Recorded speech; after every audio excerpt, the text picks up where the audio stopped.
So in this video lecture, I want to talk to you about constructing compelling and convincing support for a claim using details and interpretation. What I mean is, how can you tell and explain a story that supports the reason for work that you've identified in your topic sentence? Here's the rubric. This is the language right off the rubric. Notice the emphasis on details and evidence, a focus on one experience with thorough explanations and interpretations of how the details support the claim. These pieces have to be in there. You can't bypass them. They're crucial to clarity. Otherwise, you drift into telling a story for its own sake. And we're telling a story as an example that helps clarify a claim, not just telling a story for the sake of storytelling. So we want to think about details. We want to tell a story that's striking and interesting. We want it to have some vivid imagery, if it can, or humor or shock value.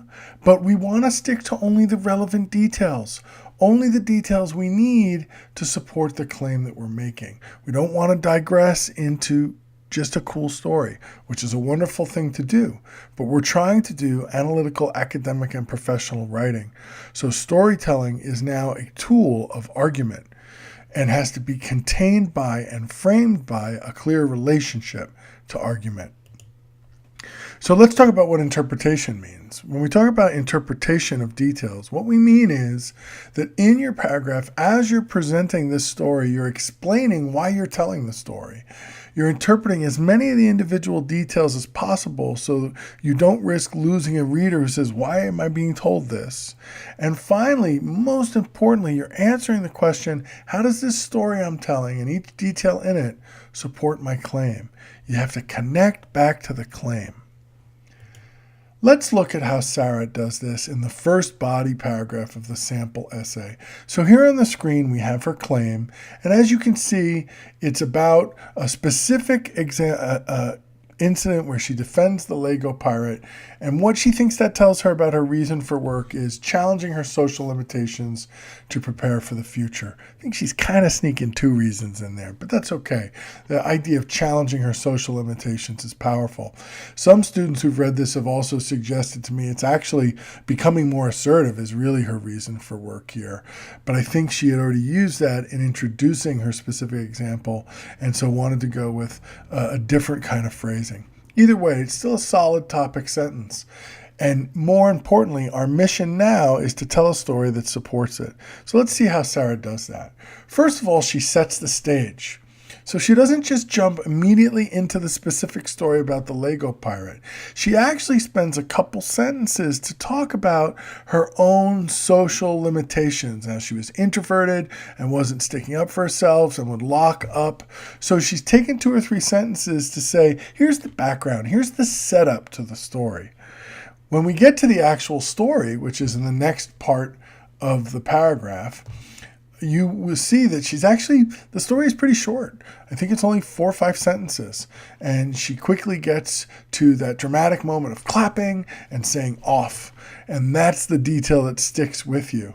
And then she has that funny line at the end about interacting with her Lego friends. So there's a little bit of humor.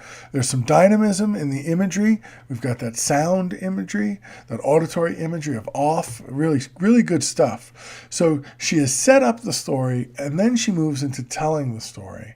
Finally, before she leaves us, Sarah has to spend time explaining why this story is here.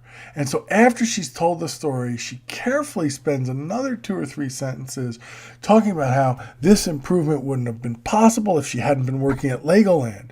So she's connecting this progress she's making in her social skills to her work at Legoland. That is such an important connection between the claim and the experience. She says it felt like torture, but she learned the assertiveness that she needed and to move into a better career. So she's elaborating on how this story supports that claim in that topic sentence. So I urge you to take this paragraph out. I asked you should already have it out in front of you before you even watch the video. Reread that first body paragraph. See how she sets up her story. See how she tells her story and see how she interprets her story. And once you've done that, it's time for you to try now. Take a paragraph that you've been working on or one that you've already written and revise it or create a new one where you set the stage for a story that supports a claim. You tell the story briefly with a focus on relevant details, and finally, you explain and interpret the story. You connect it all to the claim. Thanks for listening, and work hard to apply these ideas so that your paragraphs demonstrate these same kind of skills.